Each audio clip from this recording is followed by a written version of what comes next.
Good afternoon, everyone. Ian, living in the Philippines.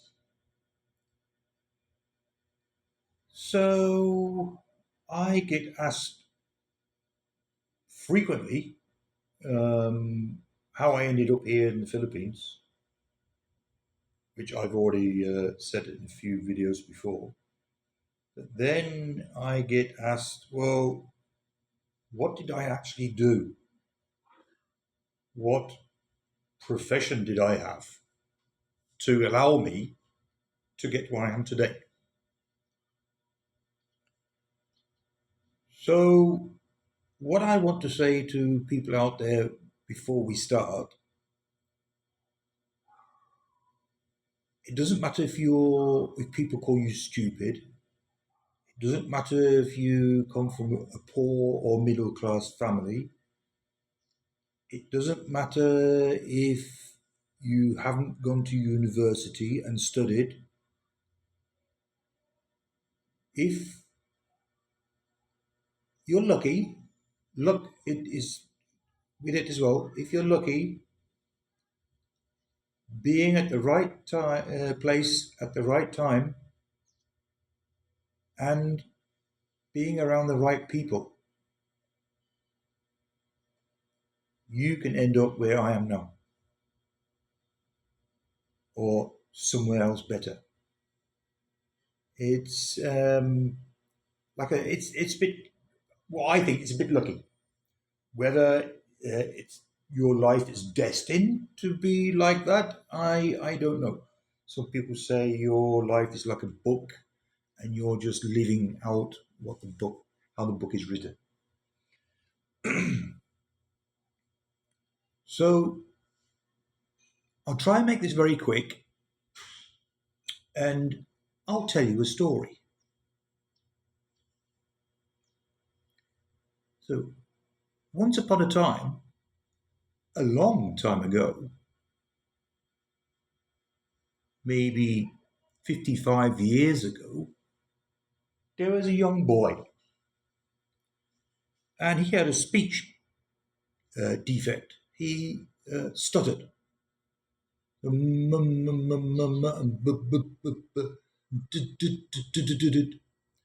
when he was at school, he used to get teased. The children used to laugh at him. He was also very bad at writing and also very bad at maths. His mother used to teach him at home. So when other children were playing outside, this little boy would be in the home with his mother, and mostly with his mother because his father was gone. But the father used to come back and go, come back and go. So anyway, this child, as he grew older, was still very bad at school. Wasn't interested in anything at all apart from uh, arts, so drawing, painting, arts and craft, so making things, pottery. And this little boy's most favourite thing was sports. He was very good at sports. So time goes on and time goes on. Nothing changes really much. Still bad at writing, reading, bad at maths, bottom of the class. So then he gets older, goes to the next school, still the same again. And then he goes into the high school. And then things slowly started to get. So at this age, we're around 12, the little boy. Well, he's not a little boy. The boy is good. He's now 12. Knowing that with 16 he's going to finish school. So his writing's getting a little bit better. His reading was okay now.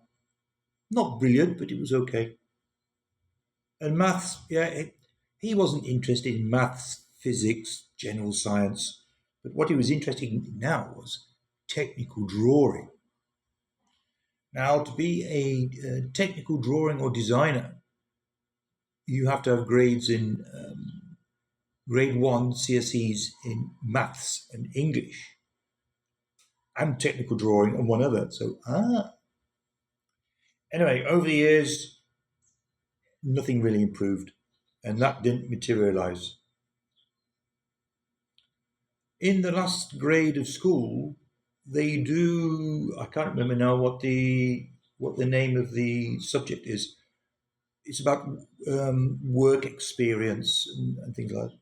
So then this boy, turning 16 now, coming up to a man, he was asked, "What would you like to be when you leave school?" And he said, "Oh, I want to be a dustman." Everybody started laughing.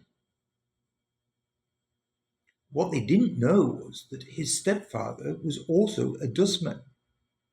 So he had a little bit of idea. The money they get, they work in a team. And he was driving a big dust, they called them refuge collectors. And nobody knew that his stepfather used to bring then things home from work, candy and food from the stores. When the animals bite, the mice and rats bite the bottom boxes of the pallets, all of the pallet must be thrown away, not just the bottom boxes. Insurance pays or something. Right, so this little boy's stepfather used to bring all this. So it's all these perks. Everybody was laughing. Anyway, this also did not materialize. So because then this little boy, or now 16, left school 1979, there wasn't much opportunities for jobs. It doesn't matter what qualifications you had. Wasn't much on the market. So everybody was going into the universities and colleges and studying. Nothing else to do, apart from joining the army. So what he done was he applied then to join the army. You do a physical test, which he passed, and then you also do, it's like an intelligence test. So what do you want to do in the army? There's so many things. So you do he done the test, and then they said, "Well, what would you like to do?" And the boy said, "Oh, I'd like to join the Royal Electrical and Mechanical Engineers because I want to or what's the English word? I can't remember the English word. He a trade. I'm thinking German. He wanted a trade to learn a trade. So, it's many trades. So they said, "Well, what would you like to do?" And the boy said, "I'll say the young man for now." The young man says, "I would like to be a recovery mechanic, working outside, driving big trucks and big tanks." And they're going, "Well, with your test results, you can do almost anything you want." "Oh, what? Really?" "Yes, you had very good results." No, he wanted to be a recovery mechanic. So that all worked out well, but he had 1 year before he could join the army because he was still only 16 and he could only join up at 17. So what he done is he went home and looked around for some jobs.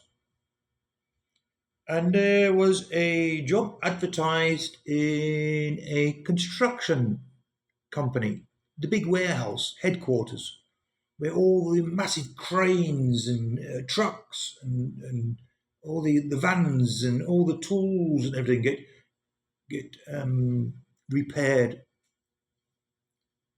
And there was a job in the warehouse. So the young man, he phones her and says, "Oh, is there still? Yes, come along for an interview." So he goes. He puts a suit on.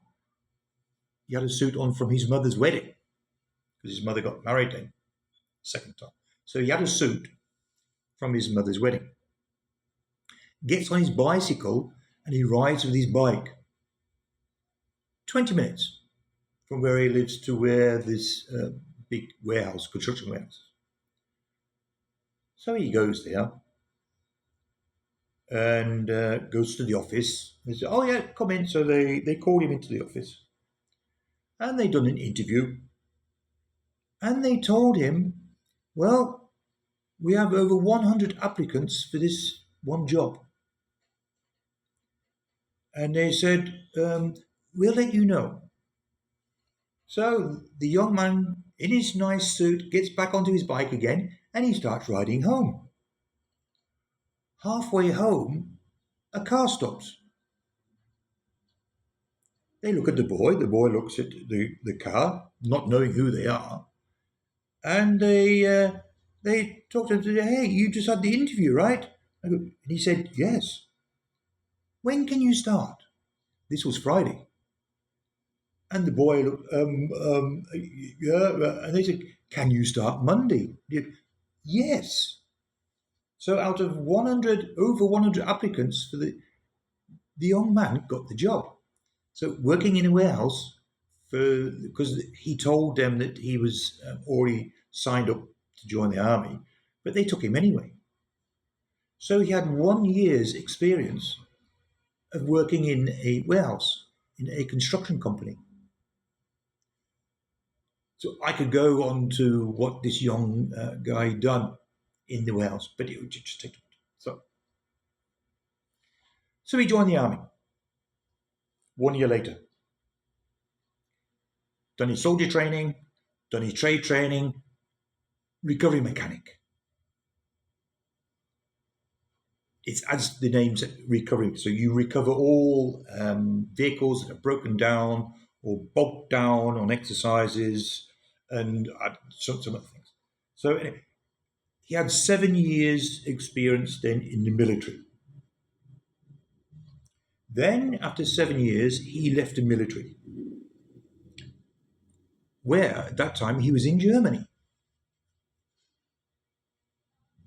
He met a Before he left the military, he met a young German girl, woman, and they eventually got married.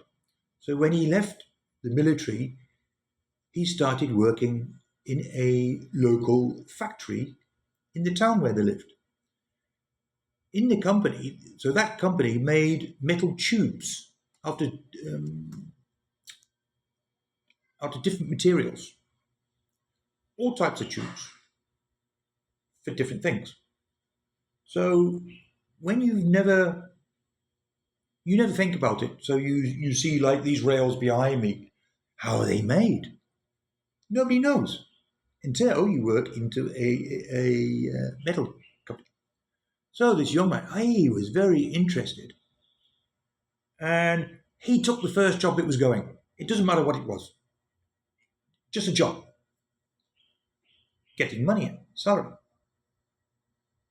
So he started at the lowest thing in this company. He was there a few weeks, few months. He was looking around the other machines, and then one day, one guy was missing on a bigger machine. And then they come to this young man, this young Englishman, and said, "Would you like to go up there today and do that job?" "Yeah, why not? I've been doing this now for a few months, a bit boring. And so I know all that. So I'll go up to do it." He thought, he done that job. He goes, "Oh, it's quite easy." And then when you look at how everything's done, the adjustments and how the machine works and how the tubes are made, you know how to do everything. So time was going past and time was going past. And then there was a big machine down at the other end of the company. And one of the foremans, or one of the bosses from that department, came up to the young English guy and said, "Would you fancy working with us on our machine?" So the guy goes down there, looked at it, he went, "Wow, that's interesting." So he had a look and yeah, okay. And also more money. So he was working on there, oh, many years. And on this machine, he got to work by himself with another guy. So you're a team. And he could do everything. He could do everything. And then there was another machine, really big machine, a press machine. And one day, the bosses from there goes to the English guy and says, "Would you like to work at our department?" So what's happening is the English guy, he was started at the bottom, worked his way up, worked his way up, and now he's on one of the biggest machines in the company, and he is team leader. So he had his own guys. So what he was doing, he was preparing the tools and then the scrap bins and making sure material is there and are doing everything, making sure the guys are working. And that's what this English guy was doing in Germany, in a German company. So anyway, after 16 years, the company divided into two halves, and one half then they were releasing people. So the English guy could have stopped there, but the company then asked if there was any chance of people working at a different company, then um, it would be good, which would then take somebody off somebody that was on the list. So bearing in mind again, this was a guy, he was rubbish at school, he had a speech defect, was bad at maths, bad at reading, didn't like physics, science. But then when you look at all the things that's happening in his life, it's everything he needs. He needs maths. He needs to know about physics and science, how everything works. So, 16 years, he left that company and started working at another company where they made then commutators for electric motors. What he was doing there was he had lots of machines. He would work then as a machine minder. Again, he's the only English guy in this German company. So he's a machine minder. So there's lots of machines, CNC lathes, slotting machines, and drills, and I don't know, many machines. So he had his own section. So in all the machines had to run all at the same time. So if one machine stopped, you had a light on it, blip, blip, blip, red light. He ran to it, sorted it out, pressed the start button, and it started.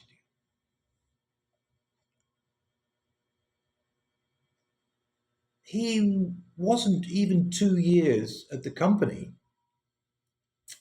And then he got a call at home from the bosses of this company. And they asked him if he would like to go to China to help set up a company. So the same company, but in China. So he says, talk to your wife about it for a couple of days and then come into us and then tell us what you think and we'll give you more information. So my wife and I was like, oh, super duper. Who gets the chance to go to China? So I go into the company and they tell me more information, what I've got to do and who I'm going to go with, and I said, yeah, okay. why not? Then I says, well, why me? Um, I've only been at the company for 2 years. And they said, well, we're very, very happy with the work you do. And the most important factor is you talk English. I'm the only one, well, I'm the only English person in the company. Of course, some of them could talk English, some of the guys, but not as good as me. So that was one bonus point. So here's me that worked in a metal company, well, 7 years military, driving trucks and tanks, 16 years working in a metal company, making tubes, 2 years then in a company working on machines, making commutators. And now they want me to go to China to set up some machines with some other guys. Well, anyway, it come to the point where I had to go to China, and I got given my flight tickets. And then I said, "Oh, who am I going?" Me. Uh, sorry. He said, "Who's going to go? Who's going to fly with him?" They said, "Nobody. You're going alone." And the guy said, "He's going alone?" Yes. So he goes up to the big boss. He goes, "Hey, boss, you said there'll be 3 or 4 of us flying." And the boss said to the English guy, "You'll be okay. You'll do it." I says, "You sure?" Yes. So the English guy then gets on a plane, flies to China. There's nothing there. Just one big hall, massive hall. No electric, no water. And so one thing led to another. So he had to go out, buy some tables and chairs, a workbench. He had to go and buy tools. And during this time, he was waiting, or they, because there was another German guy up in the office, a general manager. So they're waiting for the machines to arrive that had been sent from Germany to Shanghai. Well, the English guy was there 4 weeks, and the machines are still not arrived. But there was plenty to do. Oh, the father of the boss, he gave him lots of things to do. So and setting up also the electric, the water, and getting all that done, and lots of other things. So anyway, after 4 weeks, the machines finally arrived, which means the British guy had to stop 2 weeks longer to set these machines up. Well, get the machines out the container, get them into the company, taking them out the boxes, set them all up, and then machines that he didn't even know of, and they've been set up wrong as well. So all these things, this British guy had to then correct.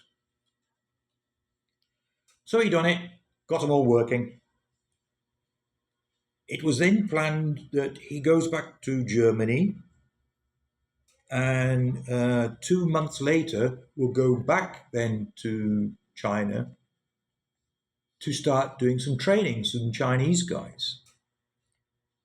And that's what he done. So he went back to Germany, went back to China. They got some Chinese guys. While he was in Germany, they got some Chinese guys. And he started to train the Chinese guys how to use these machines. Done. He goes back to Germany again. And then he had to go back to China again, all in the same year, a couple of months later, with the quality control manager from Germany. He had to go again and have their first process audit, the process release, that they can start making the product and selling it on the market. So all these things that then this British guy is doing, like I said, he was just a machine minder before. Now He's helping the quality control department. He's helping the production department. He's training workers, Chinese workers. Everything that had to do with the company, he's helping out. So after he goes back to Germany again. So some things happened from 2005 to 2007. So there was another German guy in China at that time. Things weren't going too well. They needed help. Things weren't going too well on my side either in Germany. So that's how I ended up then going to China, helping running the company. And then we had also some more machines, big press machines, which I also had no idea. How would I? So we had to learn all these machines. We had to learn, me and his like, we had to learn, learning by doing. Oh, this is where your maths comes in handy. This is where your physics and science comes in handy. Speeds and pressures and times and temperatures. Oh, just one little thing that changes. It's so over the years you get to know all the ins and outs. We'd get a specialist that would come over from Germany once or twice a year, and he'd watch us and he'd give us tips. So it's learning from the specialists also. Ah, right. Oh, I didn't know this, and oh, I didn't know that. Learning, learning, learning.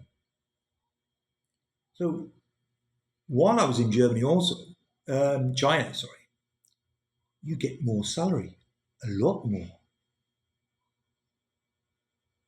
So this was the thing, and coming back again. How did I end up going to China? Being at the right place at the right time. If I hadn't gone to that company, I wouldn't be here now. What I'm doing now. A bit of luck sending me then to China. I get more money. I'm doing more work, more interesting work. I'm not just sitting on a machine pressing buttons. Like when I went there 2007, 2008, so I was the general manager's right hand man. So again, I was doing an import export.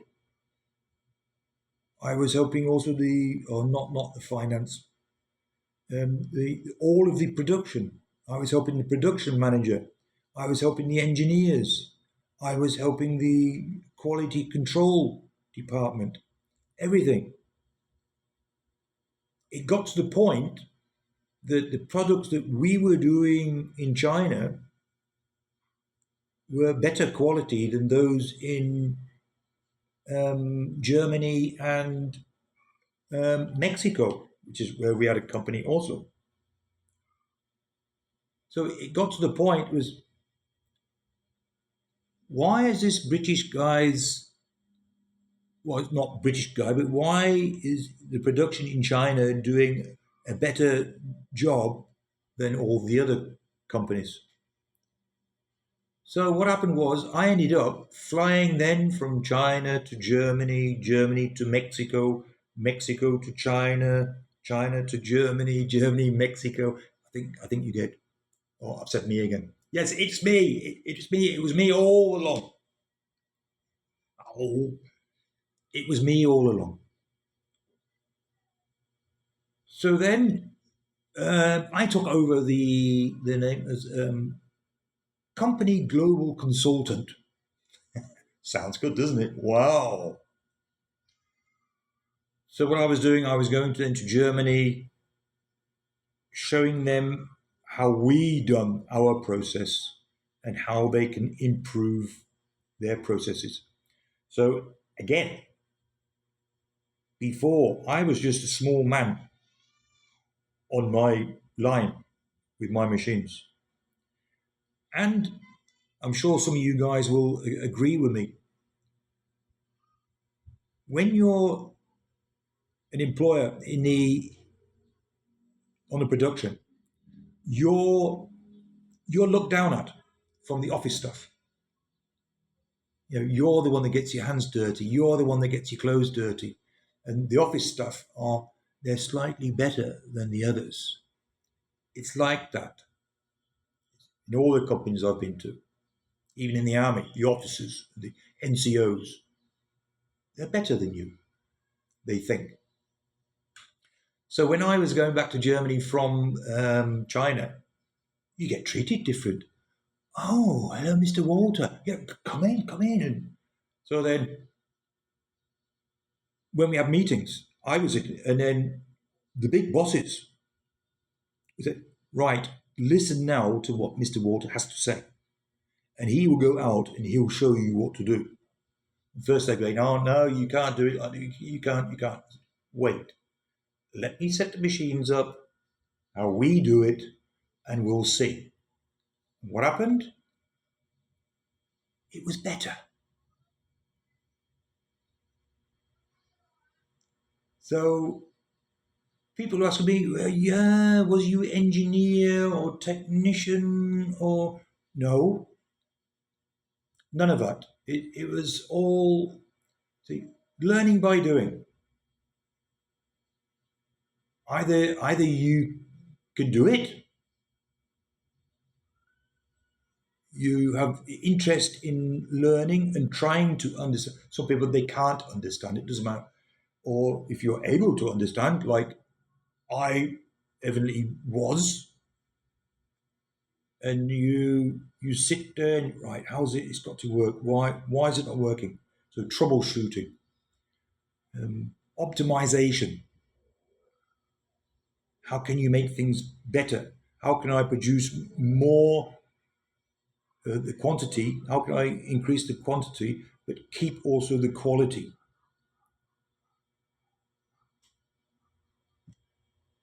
And no, I'm not a spy. I do not work for the police force or the military or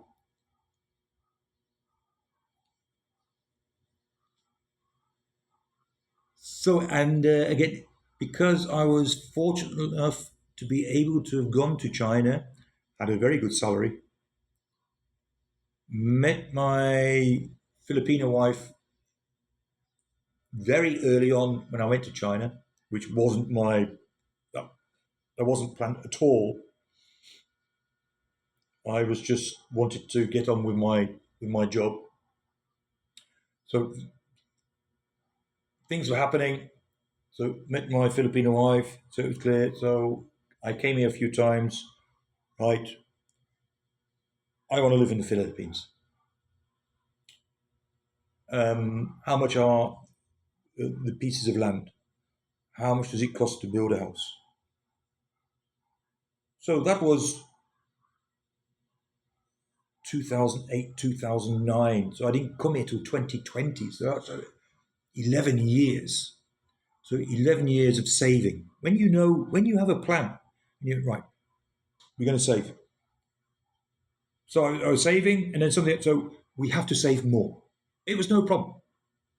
What we wasn't saving, we were going out. Oh. Again, I was a middle class person doing what middle class people do. So we didn't go out. Maybe once a month we went out for a meal in Germany with the kids. We'd go on holiday once a year because that's what we work for. That's what you save up for. But then you're doing the same thing every day. Did you go out on the weekends? No, you stopped in, put your feet up, and you watched TV. In China, so 5-star restaurants, drinking champagne, eating caviar. It's totally different life. And of course, because my lifestyle before, then you come to this.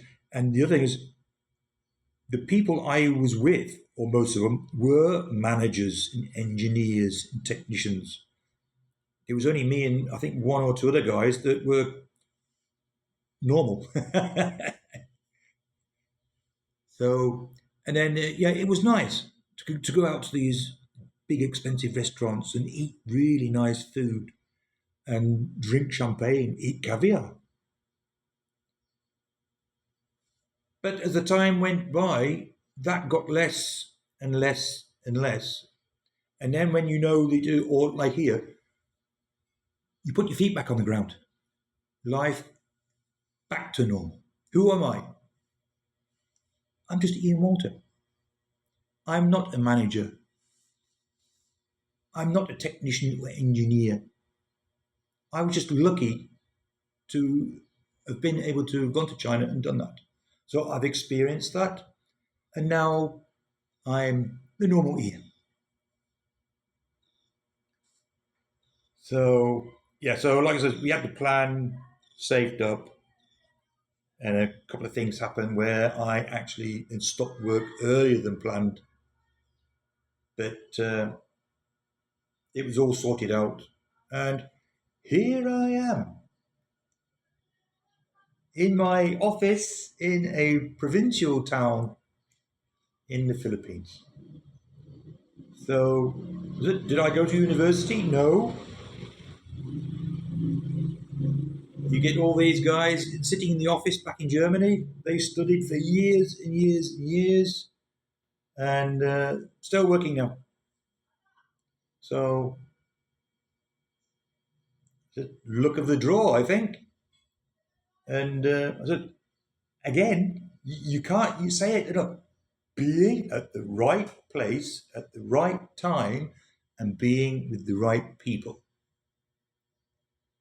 I'll just let you. The boss of my last company, he asked me also to go to China because so there was a Christmas party, a company Christmas party, and some of the guys were talking, and it came out. Nobody knew. Well, nobody knew. Only a few people knew that the company was thinking of opening or setting up a company in China. So he went, "Oh, really?" Oh, and then the boss, and I said, "Yeah." So the German guys talking into the boss. Oh, I'll be interested in going to China when that starts, going up. And then the guy next to, yeah, no, oh, I'd also like to go. And then, oh, I'd also like to. And then the boss looked at me and says, "Oh, I suppose you'd also like to go, right?" I said, "Yeah, why not?" That's why then a few months later, I just forgot about it after that. Then a few months later, I get that telephone call, and they says, "Yeah, we're setting up the company in China." I go, "Well, I heard about it. Yes." He said, "Well, would you like to go there?" And that didn't go down very nice with the guys. Actually, the guys that were asked before me, they were working on the same department as I was. So that didn't go down well. Doesn't matter. They chose me. I went there, done my job. Very, very good. That's why I could do everything and be here now talking to you like this. So, guys, um, I think I'll leave it at that. There's not much more I can say about it. Just very quick. So, I was very bad at school. Could not read properly. Could not write. Always bottom of the class. I had a speech defect, which went after a while. And when I was 12, went to high school. Slowly started to get better. Nothing. What I didn't mention was um, I have my school book report here from when I was at high school. Very, very good work throughout the year, but very poor exam results. I was like, I was exams. What do you call it? I can't remember. I just panicked, forgot everything. And because I knew when I left school, so I'd done the CSEs, um, because I knew then that I was joining the army, I didn't need these exam results.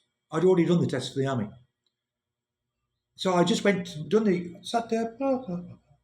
So I got one grade one in technical drawing, two grade twos, art and motor vehicle studies, I think, and four grade threes, maths, science, physics, English, maths, physics, science, yeah, English. So altogether, seven grades for CSEs. Didn't really need them because it was all done. But you see, so that's how I started. So joined the military, done that, and then went to the first company that'll work my way up. I don't know. I mean, people say, "How do you know that?"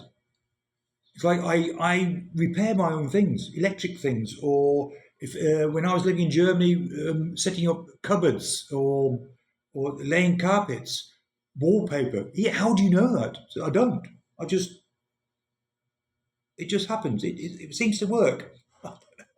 Maybe I was a painter in my life before, or carpenter, or mechanic. I used to fix my own cars. So a jack of all trades. And then so say German. How did I learn German? I just sat with them and started talking with them. I didn't go to school or do any courses or books or sat with them and ja klar.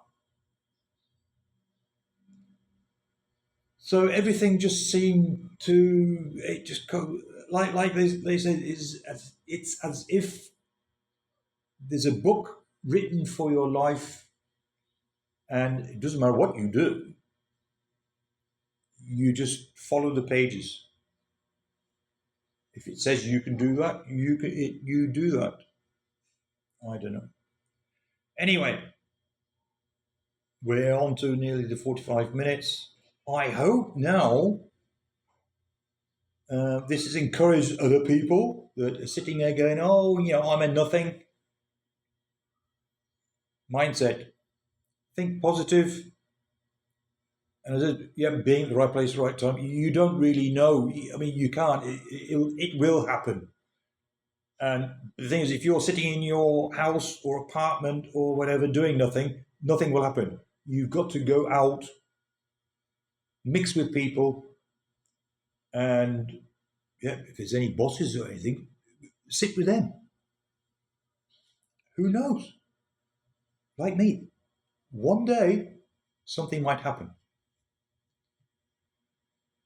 So, guys, I'll leave it at that. So, I hope it's maybe helped somebody to encourage them for their further life, and for all those who were interested in knowing what my profession was, the global company consultant.